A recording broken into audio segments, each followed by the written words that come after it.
رسول کی طرف دعوت دینے والے لوگ ہیں. ہم کسی بستی کی طرف نہیں بلاتے, ہم کوفہ بصرہ کی طرف نہیں بلاتے, ہم بریلی دیوبند کی طرف دعوت دینے والے نہیں ہیں, ہم بصرہ عراق کی طرف کسی کو نہیں بلاتے. ہم بلاتے ہیں رب کے قرآن کی طرف, یا بلاتے ہیں محمد الرسول اللہ کے فرمان کی طرف. اللہ تبارک و تعالیٰ نے شب معراج نبی کو امامت کبریٰ کا مقام عطا فرما کر اپنے بندوں کو یہ درس دیا ہے, یہ تعلیم دیا ہے کہ اے لوگوں, یہی وہ نبی ہے جس کی اقتدا کرو گے, جس کی اتباع کرو گے, جس کی پیروی کرو گے اور جس کے فرمودات کے اوپر چلو گے تو نجات پاؤ گے. اگر اس نبی کی مخالفت کرو گے اپنے عمل سے, اپنے قول سے, اپنے فعل سے, یاد رکھو کبھی تم نجات پا سکتے. ان تنصروا اللہ ینصرکم ویثبت اقدامکم. اللہ فرماتا ہے تم میری مدد کرو گے تب میں تمہاری مدد کروں. اللہ کی مدد کیا ہے؟ اللہ کی مدد یہ ہے کہ اللہ کے بتلائے ہوئے ایمان اور عقیدے اور عمل تمہارے اللہ کے بتلائے ہوئے تعلیم کے مطابق ہونے چاہیے. رسول اللہ صلی اللہ علیہ وسلم نے جیسی تعلیم دی ہے ویسے ہی ہونے چاہیے, تب اللہ تمہاری مدد کرے گا. وَيُثَبِّتْ أَقْدَامَكُمْ, تم تھوڑے بھی ہوگے تو اللہ تمہارے پیروں کو مضبوط بنا دے گا, ڈٹ جاؤ. برابر یہ موت کا اثر ہے, دنیا کے اے مسافر منزل تیری خبر ہے.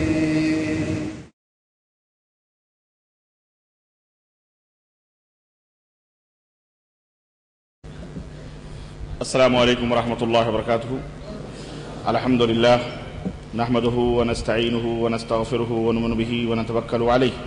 ونعوذ باللہ من شرور انفسنا ومن سیئات اعمالنا من يهده الله فلا مضل له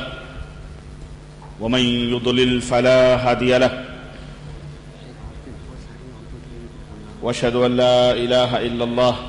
واشهد ان محمدا عبده ورسوله. اما بعد فإن خير الحديث كتاب الله وخير الهدي هدي محمد صلى الله عليه وسلم وشر الأمور محدثاتها وكل محدثة بدعة وكل بدعة ضلالة وكل ضلالة في النار. قال الله تبارك وتعالى في كلامه المجيد: أعوذ بالله السميع العليم من الشيطان الرجيم. بسم الله الرحمن الرحيم. كنتم خير أمة أخرجت للناس تأمرون بالمعروف وتنهون عن المنكر وتؤمنون بالله. وقال تعالى في مقام آخر: من يطع الرسول فقد أطاع الله. وقال تعالى: يا أيها الذين آمنوا أطيعوا الله وأطيعوا الرسول وأولي الأمر منكم فإن تنازعتم في شيء فردوه إلى الله والرسول. اللهم صل على محمد وعلى آل محمد كما صليت على إبراهيم وعلى آل إبراهيم إنك حميد مجيد. اللهم بارك على محمد وعلى آل محمد كما باركت على إبراهيم وعلى آل إبراهيم إنك حميد مجيد. تمام قسم کی حمد و ثنا, کبریائی اور بڑائی اس اللہ عز و جل کے لیے لائق و زیبہ ہے جس نے ہمیں اور آپ کو پیدا فرمایا, اور بیش بہا درود و سلام اس ذات مبارکہ مطہرہ پر جن کا نام نامی اسم گرامی احمد مجتبیٰ محمد مصطفیٰ صلی اللہ علیہ وسلم. معزز علماء کرام, محترم اور مکرم سامعین عظام, نوجوان ساتھیوں, بزرگوں اور بھائیوں, اور دینی اور اسلامی ماؤں اور بہنوں,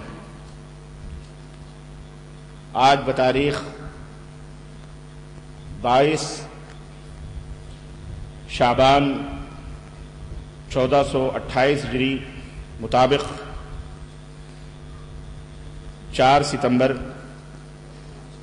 ستمبر سن 2007 عیسوی کے اس عظیم الشان اجتماع میں جو مسجد تقویٰ ٹولی چوکی کے حیدرآباد کے اس علاقے میں منعقد ہو رہا ہے,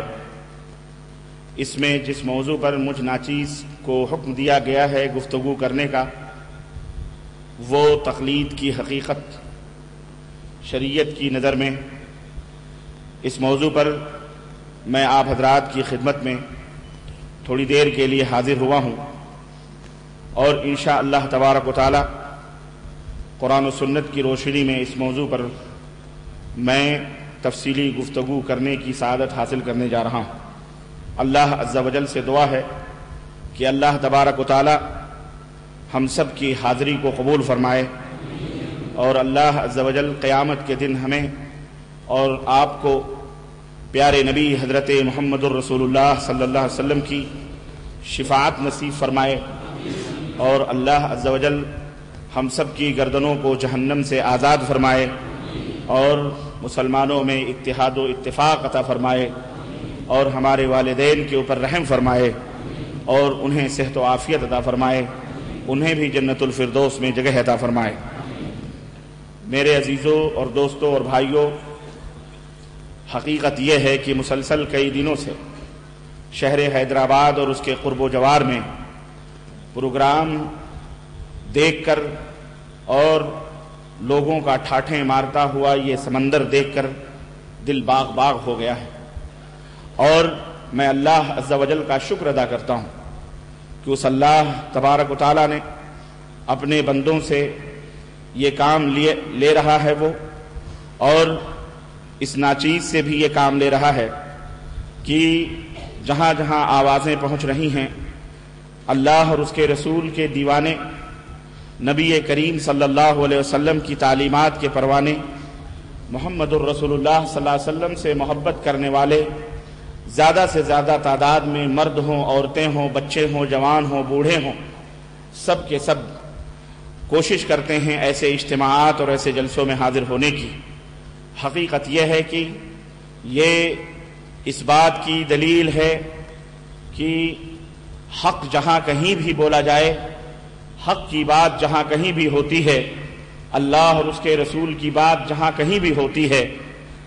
اس سے محبت کرنے والوں کا ٹھاٹھیں مارتا ہوا سمندر وہاں امٹ پڑتا ہے،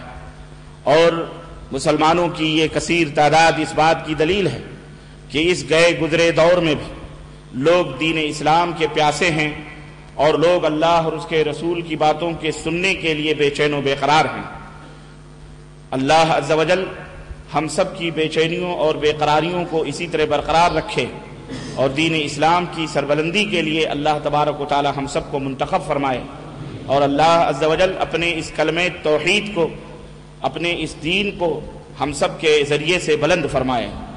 آمین یا رب العالمین۔ میرے عزیزوں، میرے دوستوں اور بھائیوں، جیسا کہ آپ کو پتہ ہے کہ جس اسلام کو چند بنیادی باتیں ابتدائی طور پر میں آپ کے حضرات کی خدمت میں رکھنا چاہ رہا ہوں،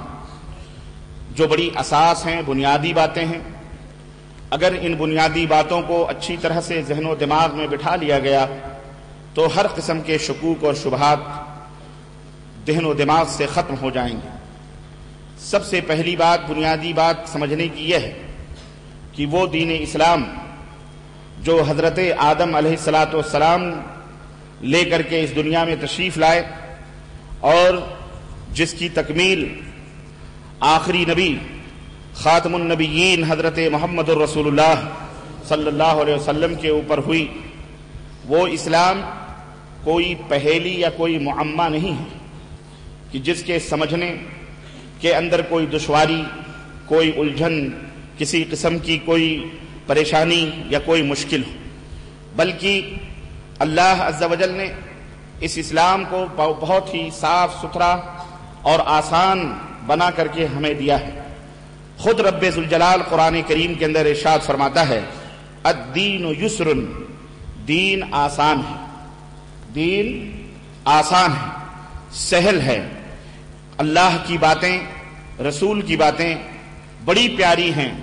اور جو لوگ اللہ اور اس کے رسول کے اوپر حقیقی طور پر ایمان لاتے ہیں ان کی سمجھ میں بڑی اچھی طرح سے ان کی باتیں آ جاتی ہیں۔ یہ ایک بنیادی بات